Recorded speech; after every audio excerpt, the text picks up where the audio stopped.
Animes shonen. Com certeza a categoria de animes que é mais celebrado, lembrado e amado pela maioria das pessoas. Seja pela nostalgia, pelo gosto, essas obras sempre tomam um lugar especial nos nossos corações. One Piece, Naruto, Dragon Ball, Yu Yu Hakusho, obras voltadas ali para o público jovem / infantil, que prometem muitas lutas, tramas e personagens mais simples, mas muito legais de se acompanhar. E se tem uma instituição em anime shonen, na verdade em qualquer obra de ficção que existe, são vilões. Em animes shonens que sobrevivem bastante de suas famosas lutas, ter um vilão bom significa muita coisa. E nesse meio a gente tem inúmeros exemplos. A gente tem, por exemplo, um vilão que é icônico, atemporal desde o momento que ele aparece, como o Freeza de Dragon Ball. Temos vilões misteriosos que estão sendo arquitetados para serem o vilão final da obra, com seus mistérios e conspirações, como por exemplo o Barba Negra de One Piece. Até mesmo vilões poderosos demais, que marcam a história dos animes de uma maneira meio esquisita, mostrando que às vezes vilões muito poderosos afetam o roteiro, como por exemplo Madara, e muita gente acha que o Sukuna tá virando a mesma coisa. Obras shonens são muito famosas por terem vários vilões shonens na sua trajetória, fazendo o protagonista ter que lidar com vários problemas diferentes. Mas se tem um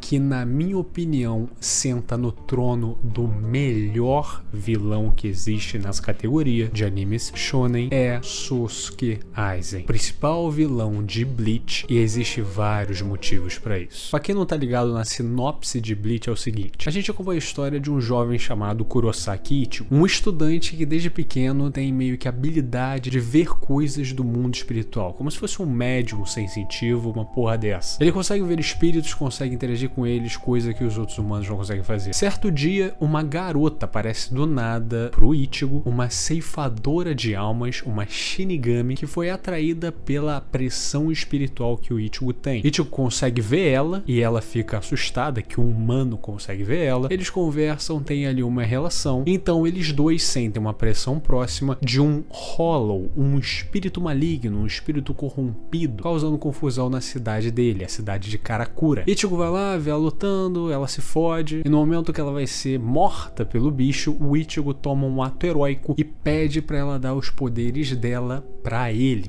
conseguir salvar ela daquela situação. Então ela entrega os poderes que ela tem de ceifadora das almas para ele de maneira temporária. Ele vira um ceifador de almas, consegue lidar com a ameaça, voltar pra casa, mas tem um problema. Quando eles voltam, ele não consegue transferir de volta o poder que ele pegou emprestado dela para ela de novo. É como se o corpo dele tivesse sugado todo o poder que ela tinha para ele. E agora a gente tem uma ceifadora de almas no mundo real, sem a capacidade de voltar para casa, e um humano com poderes de Shinigami. E qual que é o drama aqui? No universo de Bleach acontece o seguinte: quando as pessoas morrem, elas vão para um lugar chamado Seireitei, ou Soul Society, um lugar onde vivem os espíritos das pessoas. E nesse lugar existe uma autoridade, chamados de Shinigamis, divididos em 13 divisões. Eles são pessoas que lidam com o mundo espiritual e também com o mundo real, com a aparição dos chamados Hollows. Esses Hollows são espíritos que não conseguiram chegar na Soul Society, se corromperam e meio que se alimentam dos humanos. São espíritos malignos, basicamente. E eles, além de viver no mundo real, eles também vivem em outro lugar chamado Huecomundo, que é basicamente a Soul Society deles. Então a gente tem essa Shinigami, que é um espírito, ela não é um humano, tendo que ser obrigada a viver ali porque ela perdeu os poderes, e Ichigo, um humano com os poderes de um espírito ceifador. Então, porque o Ichigo agora virou um Shinigami, ele se vê tendo que fazer o trabalho que essa Rukia teria que fazer, que no caso é lidar com os Hollows. Então eles passam um bom tempo juntos ali, até que em determinado momento a Rukia, por causa do seu sumiço que ela deu na sua society, as pessoas pensaram que ela simplesmente abandonou seu posto e tá vivendo lá na boa. Então eles mandam 2 Shinigamis para aprisioná-la e levá-la de volta para sua society para enfrentar as consequências do que ela fez, porque ninguém sabe que ela perdeu os poderes e tá ilhada. E é isso que acontece: 2 Shinigamis aparecem, aparecem, pegam ela, fodem o Ichigo e então ela é levada. Então o Ichigo, querendo salvar ela, começa a se juntar com os amigos que tem pra tentar salvar ela das garras dessa galera e a trama vai aumentando daí. Esse é bem resumidamente o primeiro arco de Bleach. E de todos os animes muito famosos e até clássicos, como por exemplo animes do Big Three, né, Naruto, One Piece e Bleach, eu acho que o anime de Bleach foi o mais prejudicado pelo tempo. O ritmo dele desde o início é bem esquisito e ele é um anime que na minha visão sofreu muito com fillers. Sempre tem aquela parada, né? Filler é só pular. E realmente, obras como Naruto, que tem filler pra caralho, tudo bem, você pode pular e a história continua. Sendo que em Bleach acontecia uma coisa diferente. Tinham fillers, e aí quando voltava pra trama canônica do mangá, os fillers se infiltravam nessa trama. Como, por exemplo, personagens dos fillers apareciam na trama canônica e fazendo aparições, cara, isso é loucura. Então, de longe, eu acho que o anime de Bleach talvez seja o que mais precise de um remake. Não por causa da sua animação, coisa do tipo, mas por causa do ritmo e essa questão específica dos fillers. E esse primeiro arco de Bleach, por mais que tenha seu carisma, ainda assim ele é um pouco maçante. Bleach não é uma obra que começa muito bem, na minha opinião. E assim como One Piece, quando uma pessoa vê o anime de Bleach, vê esse primeiro arco e vê que o anime tem mais de 300 episódios, qualquer um ia ficar, putz, será que esse ritmo vai se estender pelo anime inteiro? Dureza, né? Mas depois desse arco de introdução, eles acertam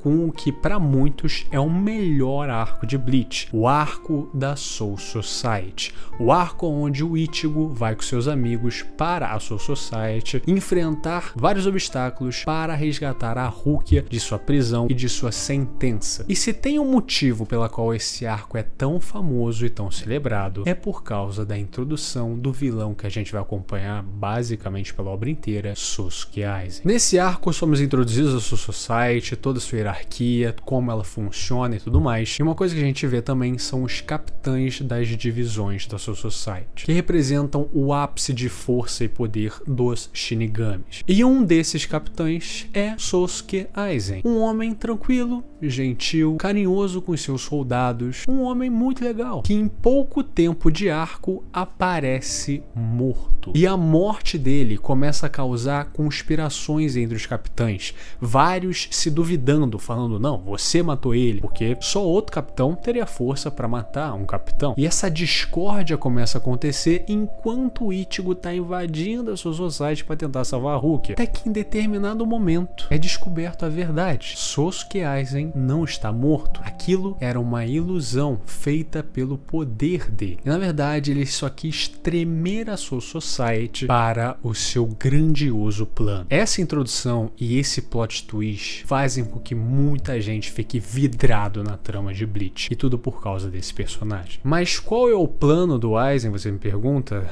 Vamos lá. É contado peças do plano do Aizen em diferentes arcos do anime. Então é basicamente um quebra-cabeças que no final a gente tem que montar tudo e fazer sentido pelo que ele estava fazendo. O plano dele começa há 100 anos antes da história começar, na qual ele lá na Soul Society, blá blá blá, ainda era um tenente, não era um capitão. Ele era uma pessoa obcecada pelos Hollows e pelo poder que eles podiam ter. Ele desenvolveu uma parada chamada Hogyoku, uma pequena esfera que conseguiria afinar a membrana entre a Soul Society e o Hueco-Mundo, com o intuito de fazer com que os Shinigamis conseguissem ganhar os poderes dos Hollows. Ele queria fazer esse híbrido, ele era fascinado nisso. Então no passado dele, ele faz inúmeras coisas, várias maquinações, se alia com outros capitães para conseguir fazer os experimentos dele. Ele até mesmo força o seu próprio capitão e outras pessoas da Soul Society que eram influentes, outros capitães de outras divisões, a serem hollowificados, terem essa fusão de Hollow e Shinigami, o que faz eles saírem da Soul Society e com isso ele ascende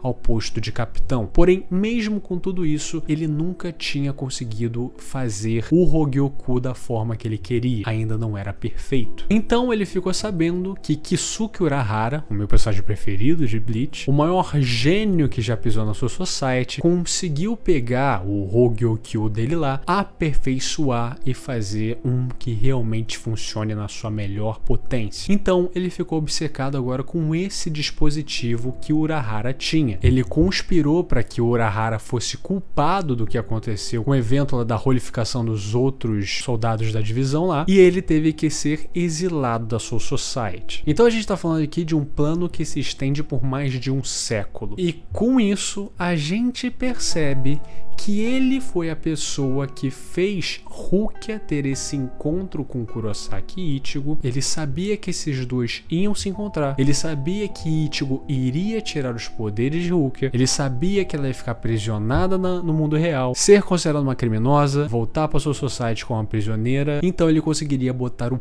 plano final dele em prática. Então a gente percebe que toda a trama do anime desde o começo foi arquitetada por ele. E por quê? Porque aparentemente o Urahara colocou na Rukia, imbuída na alma dela, aquele Hogyoku perfeito. Isso não é muito bem explicado na obra e surgem muitas teorias de fãs. Alguns acreditam que o Urahara imbuiu esse negócio na alma da Rukia quando ela ainda era uma criança. Outros acreditam que ele fez isso um pouco antes dela partir para o mundo real e conhecer o Ichigo. Mas o fato é que ele imbuiu isso nela e Aizen, no final do arco da Soul Society, consegue roubar esse dispositivo e partir para o Recomundo, aquele lugar onde os Hollows ficam. E obviamente quando ele vai para o Recomundo, ele já estava todo estabilizado lá. Ele já tinha ido lá quando ele era um capitão da Soul Society, já tinha deixado o tapete vermelho estendido para que quando ele chegasse lá, todo mundo respeitaria ele. Então ele vai lá, lida com quem ele tem que lidar, e aí ele começa a formar os Arancars. Com o poder da holoficação, ele começa a aumentar os poderes desses Hollows e começa a formar o exército dele. Depois disso, ele manda um capanga dele, o Kyoha, sequestrar a Orihime Inoue, a melhor amiga do Ichigo na época, porque ela tem um poder de cura bizarro, como se ela conseguisse com o poder dela voltar no tempo certa coisa, para meio que curar ela por completo. Ele tinha interesse na habilidade dela, mas o que ele queria na verdade era atrair o Ichigo para o Recomundo, e com isso ele poderia ir para Karakura, que é a cidade do Ichigo, onde toda a família dele e os amigos dele estão. Enquanto os Shinigamis estivessem ocupados no Recomundo, ele estaria nesse lugar para sacrificar essa cidade, dar 100.000 almas para criar um negócio chamado a Chave de Ouken, a chave que conseguiria abrir o Palácio Real onde fica o Rei das Almas. E isso era o que ele queria no final de tudo. Ele fez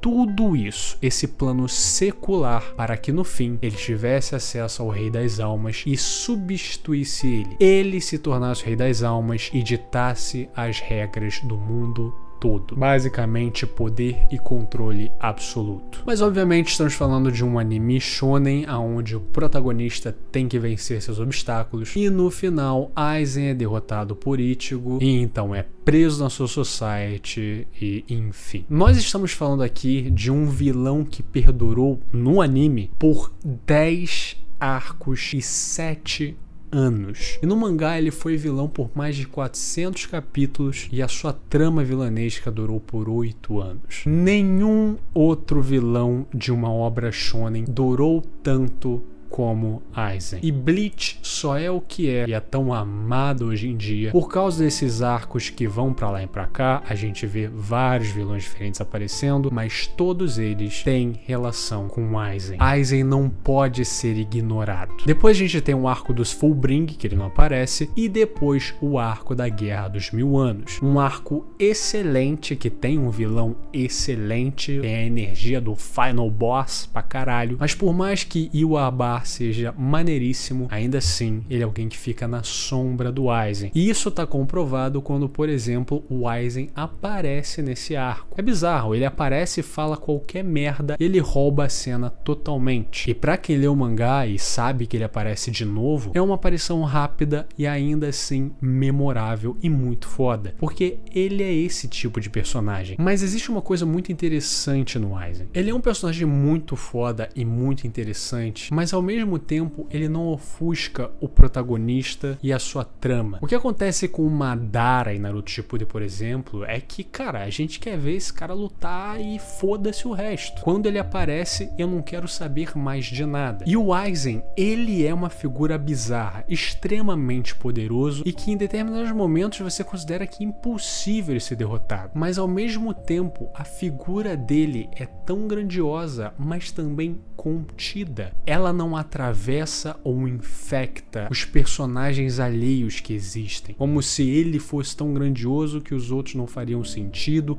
ou ficariam ofuscados pela presença dele. E esse equilíbrio com um personagem que tá tanto tempo sendo o vilão principal, é muito difícil conseguir fazer isso. Ele tem uma introdução fantástica, um plano extremamente mirabolante, ele move peças que são importantíssimas para certos gatilhos de trama, ele principalmente move a história para frente e com o seu desempenho se torna uma figura lendária, a ponto de que quando ele aparece em um outro arco mais à frente na história, a gente fica feliz de ver ele. Ele foi uma besta em todos os momentos que ele lutou contra o Ichigo, o maior obstáculo possível que ele poderia ter, mas mesmo assim ele foi um vilão tão carismático, tão divertido de ver, sempre estando 20 mil passos na frente de qualquer um, mas de uma forma que estranhamente não pareceu forçado. Esse personagem sempre foi trabalhado para isso, e o seu poder exemplifica muito isso, um poder de ilusão. Ele sempre enganou, sempre mentiu, e tudo isso fez ele se tornar esse vilão que tá aí no hall da fama dos grandes vilões de anime shonen, e que pra mim é o melhor. Não digo que ele é o melhor pelos seus objetivos, não digo que ele é o melhor pela sua personalidade, não digo que ele é o melhor pelas suas cenas de luta ou algo do tipo, mas sim por tudo que ele representa. Sua figura ressignificou e deu sentido a essa obra que é Bleach. Sem ele, nada disso aconteceria. E se vilões em anime shonen são obstáculos para que o protagonista fique mais forte ou para que ele reveja certos conceitos, Aizen faz isso de forma primorosa. Se você chegou até aqui, meu muito obrigado. Lembre-se sempre, curta, comente, se inscreva e compartilhe, isso me ajuda muito. Um agradecimento especial para Everton Silva, Otávio Caetano, Kingo, Panchi, Guilherme Paiva, Wellison Rodrigues, Arthur Zambolini, Micael Batista, Tauá, Francisco Júnior, Gustavo Alves, Guilherme Matos, Guaxinim Gamer e Luiz. Muito obrigado pelo seu apoio, vocês são muito fodas. E se você quiser ser que nesses paladinos do Inferno de Dante, considere ser um membro também. É uma coquinha, cervejinha que você deixa de beber no mês, então se você estiver sobrando sua carteira, por favor, considere. Tchau, tchau.